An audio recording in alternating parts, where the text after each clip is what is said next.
வணக்கம். தமிழாளி தொலைக்காட்சி செய்திகள் வாசிப்பவர் கமலா ஜெகதீஸ்வரன். முதலில் தலைப்புச் செய்திகள். சமகால அரசுக்குள் நடந்த பாரிய நிதி மோசடி உண்மைகளை வெளிப்படுத்தியுள்ள ஜனாதிபதி அனுரா.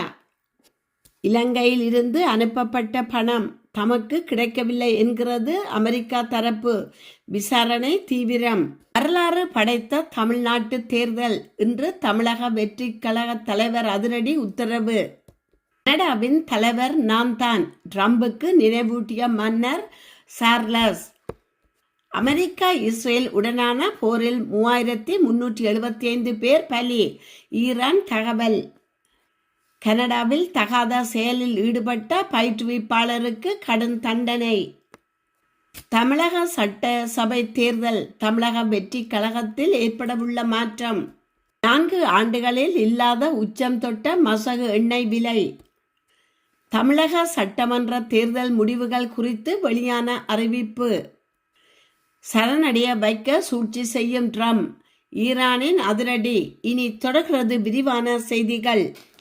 ஆஸ்திரேலியாவுக்கு செலுத்த வேண்டிய கடன் தவணை பணமான 2.5 மில்லியன் அமெரிக்க டாலர் திரைசேரியில் இருந்து காணாமல் போயுள்ளமை தொடர்பில் ஜனாதிபதி அனுரா குமார திசநாயக்க விளக்கமளிக்க உள்ளார். இது தொடர்பில் நாடாளுமன்றத்தில் ஜனாதிபதி விசேட உரையாற்ற உள்ளார். இத்தகவலை திரைசேரி செயலாளர் ஹர்ஷனா சூரிய பெருமா அரசாங்க நிதி குழுவின் தலைவர் கலாநிதி ஹர்ஷா டி சில்வாவிற்கு உத்தியோகபூர்வமாக அறிவித்துள்ளார். சம்பவம் குறித்து விளக்கம் அளிப்பதற்காக அரசாங்க நிதி குழுவின் முன்னிலையில் இன்று முன்னிலையாகுமாறு திரைசேரி செயலாளருக்கு ஏற்கனவே அறிவிக்கப்பட்டிருந்தது. எனினும் இன்றைய தினம் முன்னிலையாக போவதில்லை என்பதை கடிதம் மூலம் குழுவின் தலைவர் ஹர்ஷனா டி சில்வாவிற்கு தெரியப்படுத்தியுள்ளார். குறித்த கடிதத்தில் இந்த நிதி மோசடி அல்லது காணாமல் போனமை தொடர்பான விவரங்களை ஜனாதிபதி நாடாளுமன்றத்தில் தெளிவுபடுத்தவுள்ளார். இதனால் தாம் தற்போதைக்கு குழு முன்னிலையாக வேண்டிய அவசியம் இல்லை என திரைசேரி செயலாளர் மேலும் சுட்டிக்காட்டியுள்ளார்.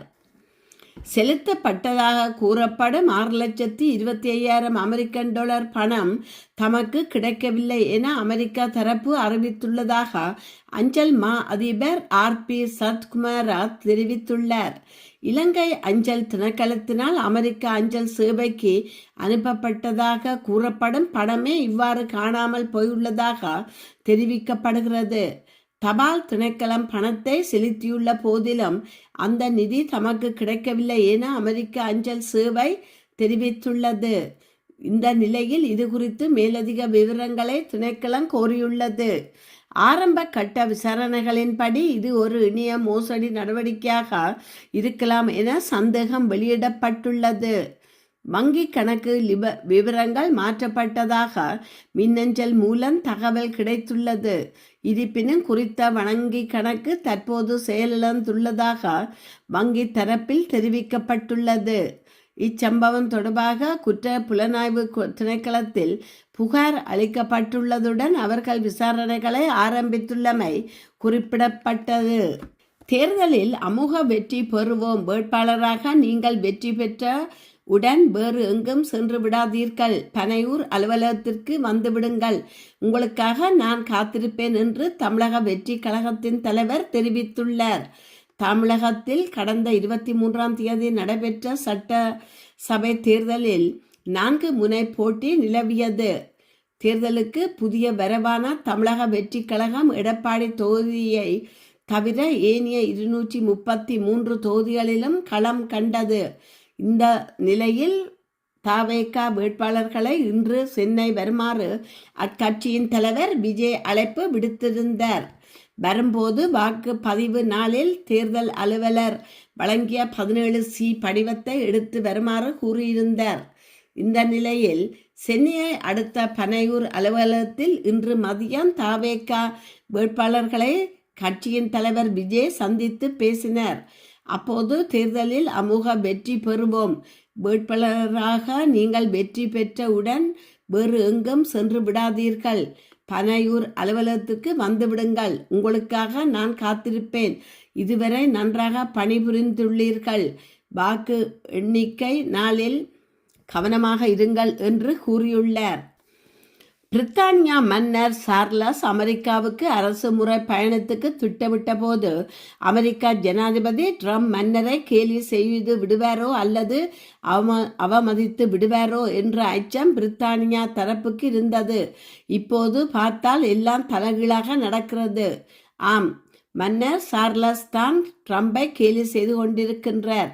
கனடாவை அமெரிக்காவின் 51வது மாகாணமாக ஆக்கப் போவதாக கூறி கனடியர்களுக்கு எரிச்சலூட்டி கொண்டே இருந்தார் அமெரிக்கா ஜனாதிபதி ட்ரம்ப். அப்போதெல்லாம் நாங்கள் நாட்டின் தலைவர் என்னும் முறையில் மன்னர் சார்லஸ் ட்ரம்புக்கு பதிலடி கொடுக்கவில்லையே என்னும் ஆதங்கம் கனடியர்கள் பலருக்கு இருந்தது. ஆனால் மன்னர் ஒன்றும் அமைதியாக இல்லை. அவர் தக்க தருணத்துக்காகவே காத்திருந்தார் என்பது இப்போது தெளிவாகிவிட்டது. ஆம், ட்ரம்ப் அளித்த அரசு விருந்தில் உரையாற்றிய மன்னர் சார்லஸ் கனடாவின் தலைவர் நான் தான் என்பதை சிரித்து கொண்டே சொல்லிவிட்டார். இன்னும் சில வாரங்களில் அமெரிக்காவும் கனடாவும் மெக்சிகோவுடன் FIFA உலகக்கிண்ண கால்பந்த போட்டியை இணைந்து நடத்த இருக்கின்றோம் என்றார் மன்னர் சார்லஸ். அதாவது அமெரிக்காவின் தலைவர் நீங்கள், கனடாவின் தலைவர் நான். ஆக 2 நாடுகளும் தலைவர்களும் இணைந்து FIFA உலகக்கிண்ண கால்பந்த போட்டியை இணைந்து நடத்த இருக்கின்றோம் என்று கூறினார் சார்லஸ்.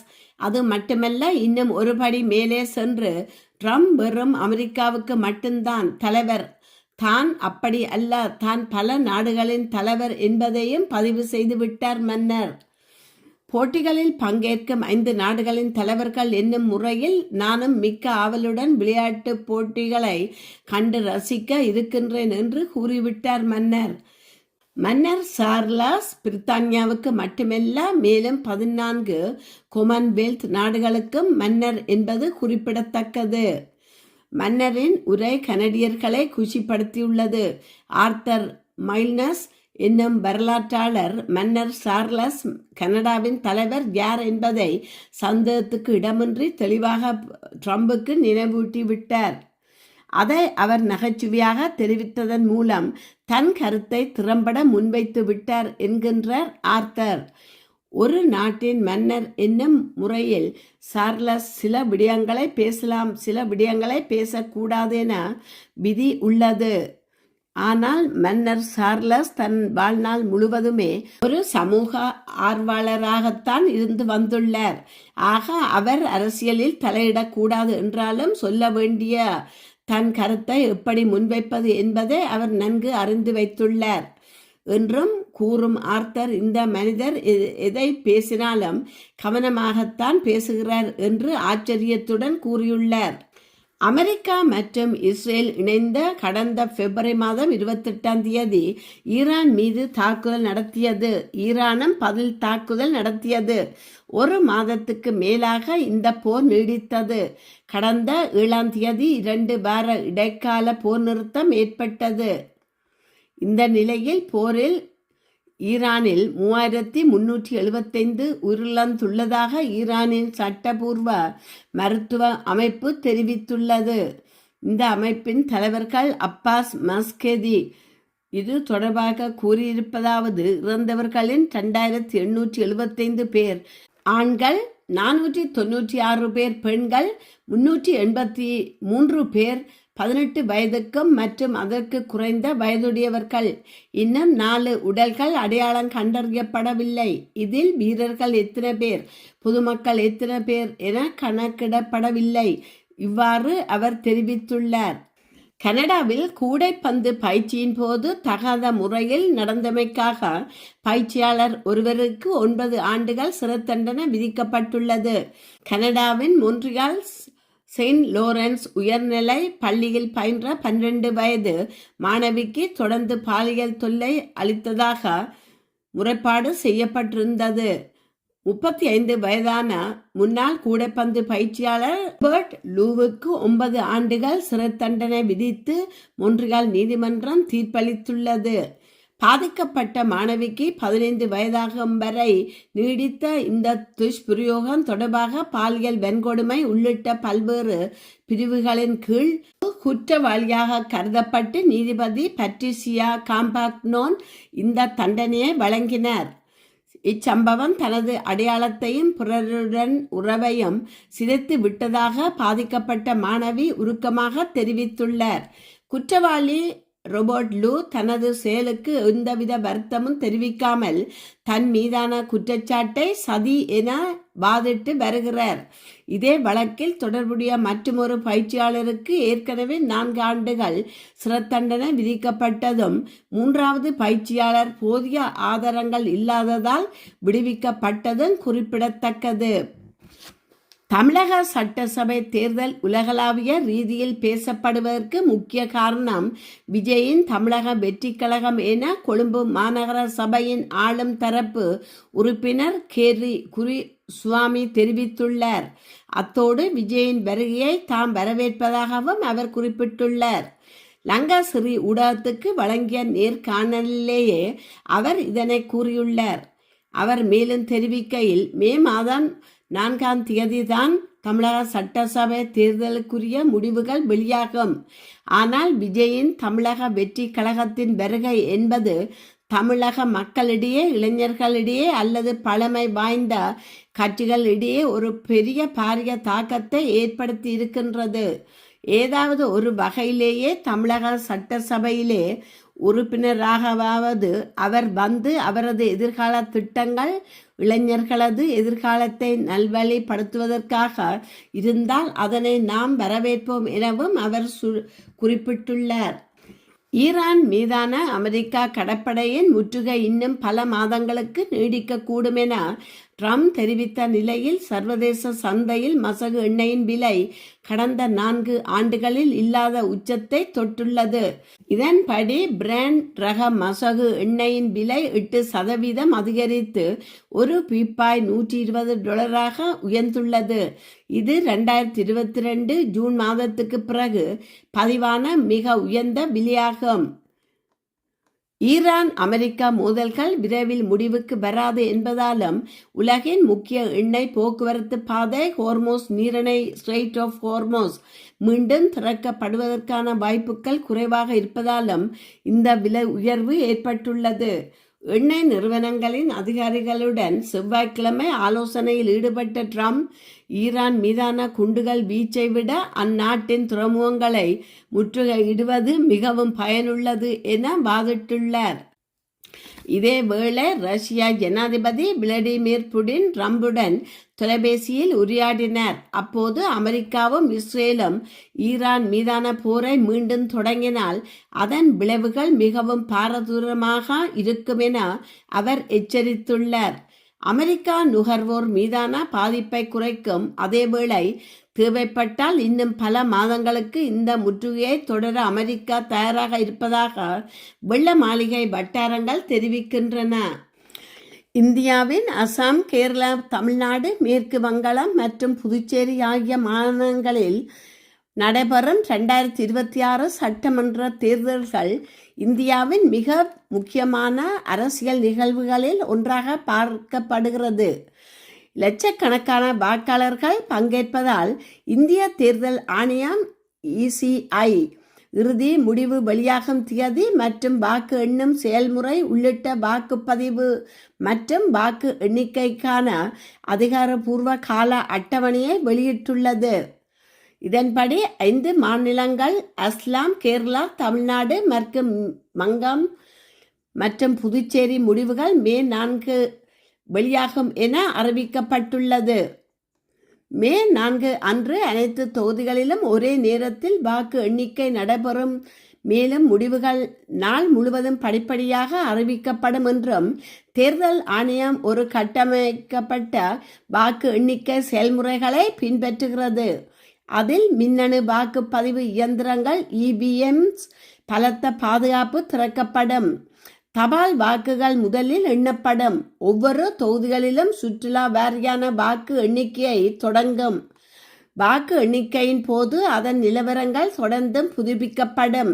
அனைத்து சுற்றுகளும் முடிந்த பிறகு இறுதி முடிவுகள் அறிவிக்கப்படும் என கூறப்பட்டுள்ளது. கணக்கெடுப்பு தொடங்கிய 1-2 மணி நேரத்துக்குள் ஆரம்ப கட்ட போக்குகள் எதிர்பார்க்கப்படுகின்றன. காலை தாமதமாகவோ அல்லது பிற்பகலின் ஆரம்பத்திலோ தெளிவான தடயங்கள் வெளிப்படத் தொடங்கும். பெரும்பாலான தொகுதிகளின் முடிவுகள் மாலைக்குள் தீர்மானிக்கப்பட்டு விடும் என்று கூறப்பட்டுள்ளது. அதிகாரப்பூர்வ முடிவுகளை இந்திய தேர்தல் ஆணையத்தின் இணையத்தில் result.eci.gov.in பார்வையிடலாம். மேலும் நெருக்கமான போட்டி முடிவுகளுக்கு சில சமயங்களில் மறுவாக்கு எண்ணிக்கை தேவைப்படலாம் என்று கூறப்படுகிறது. ஈரானின் நாடாளுமன்ற சபாநாயகர் முகமது பாகர் காலிபாஃப் தனது எதிரிகளின் வஞ்சகத்தை திட்டத்தை ஈரான் முறியடிக்கும் என்றும் அமெரிக்க அதிபர் டொனால்ட் ட்ரம்ப் உள்நாட்டு பூசல்கள் மற்றும் கடற்படை முற்றுகை மூலம் நாட்டின் சரணடைதலை நாடுகிறார் என்றும் உறுதிப்படுத்தியதாக செய்திகள் வெளியாகியுள்ளது. ISNAவின் படி ஈரானியர்களுக்கான ஒரு ஒலி செய்தியில் முகமது பாகர் கலிஃபாப் கடந்த 2 மாதங்களாக நாட்டு மக்கள் காட்டிய மன உறுதியை பாராட்டியதோடு அவர்களுக்கு வலிமை கிடைக்கட்டும் என்றார்.